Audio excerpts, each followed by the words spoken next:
lot of backpacking, and I'm with a guy that knows the trail better than me. A lot of times I'm just kind of watching him. I mean, the trail's there, but you're also watching where he puts his feet. You're also saying, here's where we go here. And, so I don't spend a lot of my time worried about not getting off the trail. I just concentrate on walking where the trail is. And if I'm walking with the one who made the trail, I'm going to be better off. And so when I talk to somebody else that's near the trail, on the trail or something, what we have is this really great conversation of those that are sharing that back and forth. And, and what if my day looks like that?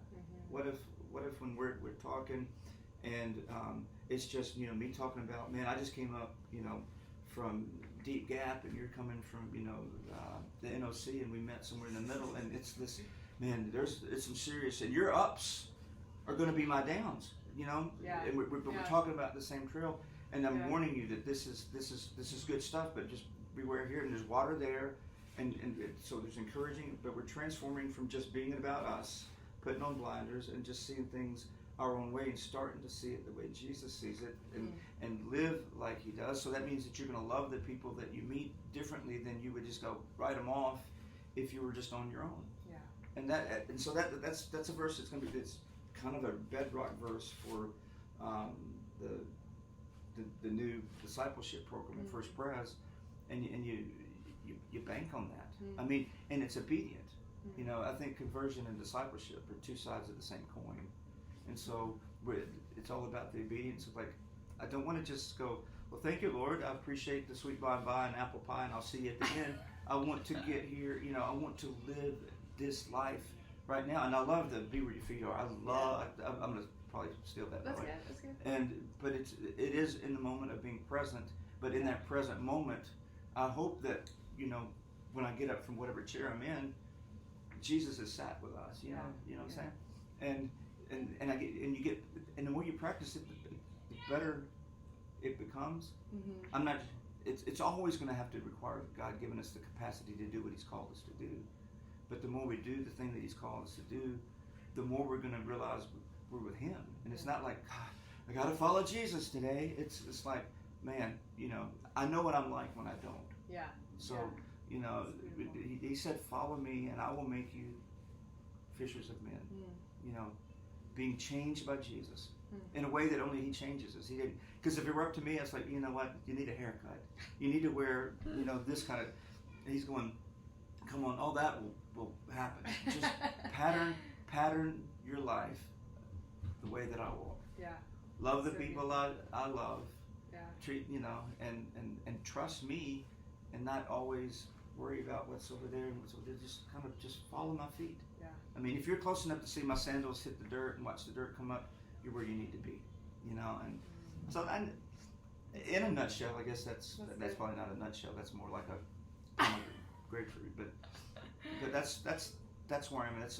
It consumes a lot of my thoughts. It helps me pace out a day, because there's times that I don't bite I should, and then there are times I'm about to bite my lip off. But those are good reminders that says, Jesus is going to come. Yeah. And if you get that picture, we were at Fun in the Sun one year when we were still at Jackal, and they did a video for all the counselors and stuff, and Jesus was walking up this hill, and signifying, so the camera and all the people were back here, and he walks a little bit and he looks over his shoulder, and he smiles. And I remember that. You remember that is it. Vision of And if I leave where I was because that's where I wanted to be, and I'm going where he's going because that's where he wants me to be, then I'm changing my geography and my direction and my goal in a simple response to him saying, "Come on." I mean, and it doesn't mean it's going to be easy. It doesn't mean you won't get a skin. But it means it's where you're supposed to be. And if I had a concluding mark, and I never do because I keep going. But a friend of mine said this, and it seems too simple, but if you think about it and go down to the meat of it, it's really good. Follow Jesus. He'll tell you everything you need to know. And if you do that homework, it opens up into, you could say that to a skeptic or a follower or somebody that's just dabbling in their faith. But if you really open up and read about the person of Christ, the Son of God, and what he is going to do, what he did, and he kept his promise, it changes and transforms everything. Yeah. It's so beautiful. I think how perfect that is because the Sundays when we are welcoming in our confirmation class of 2020. And so our confirmation class is a 2-year journey. And oftentimes when we get to our confirmation retreat, they say, like, I don't know, we write out our faith statements. And a lot of them say, I don't really know if I, like, have a story. I don't really know if I have. But then when they really stop and see just in the 2 years where they've come and that transformation, it's incredible. But one of the things that's so important for us to really concentrate on is, like, we've done this 2-year journey and it's been incredible, and we get to this place of confirmation and go through, meeting with the session and get that examination, and it just feels so overwhelming and big for an 8th grader. It's huge,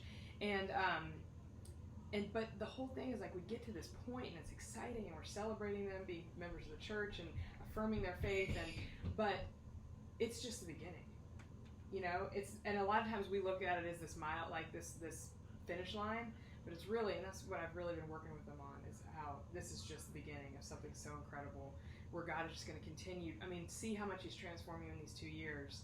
Look at what he's going to do coming forward if we keep pursuing and keep running after him. And his faithfulness blows us away. Yeah. I mean, you look at it, watch this, the picture of that confirmation class.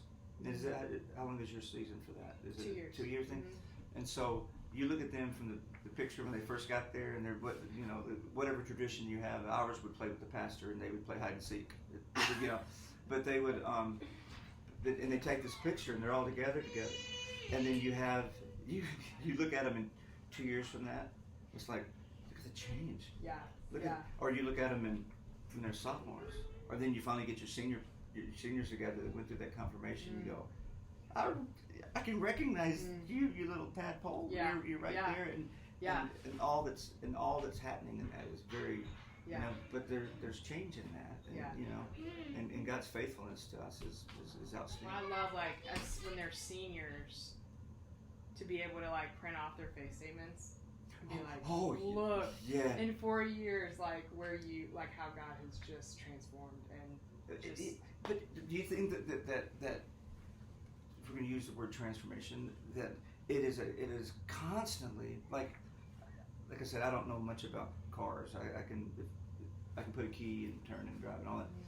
But those who are really good with their hands and understand that, they're going to constantly. Something's not right, and the ones that know can go and go, I need to do this, and they go in, they give it an adjustment, or they put a spark plug wire or something. They can kind of look at it and go, it's okay, but and they're constantly tinkering. Yeah. So they're deconstructing to reconstruct the same engine.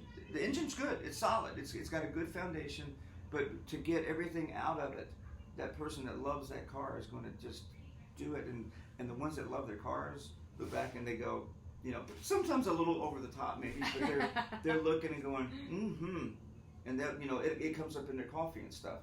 Now, if that's man's capacity to love a tangible thing, how much more so does God, as he's going, I love this. I love you exactly where you are, but also love you not to just leave you there, because there's more. Yeah. Don't you want some more? Yeah. Do you want to just go, I've come this far, and I think I'll just stay. Well, it is beautiful, isn't it? If you hike or whatever, you're boating or whatever you're doing, it's like, well, that was beautiful, great sunset, great sunrise, whatever. But there's something just right here too that we've got to get to. If a buddy of mine said, if the trail were all flat, we wouldn't have mountains. And he said that in a positive way. It's like, you need the hills. Yeah. You need, because those hills, when you're faithful to stay on that trail, give you views that you can't get from down here, and certainly views you can't get from Mississippi. Yeah, that's a lot of corn and on that horizon, or whatever. But I mean, it's beautiful the way the investment. We haven't come up with the word love. It's not our idea. Right. He initiates it. Yeah, we would And have so to he gives us capacity to go, all right, I'm showing you a model, now play with that. Yeah. Don't abuse it. Don't, just enjoy this love, because it wasn't your idea. Love back.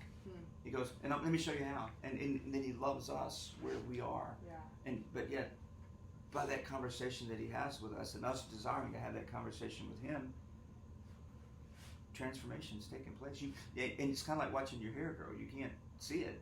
Yeah. But it's happening. You don't feel from the 6th, 7th, and 8th grade that you're growing at all. Man, I just want to be taller. Right. And then suddenly Right. you're 6'5". Yeah. You know, Yeah. Stephen Wagner when he was young. Hacksmith. Yeah. Suddenly I'm looking up at him, and it just, but you don't see it happening. But it's happening the whole time. It's gradual. But ain't God good? Gregg, it's been so beautiful. Oh, thank you. I mean, I'm so thankful for this time with you, and I'm thankful that you're gonna be in Bristol more. Honestly, it's true. It's gonna be good It's for true. all of us.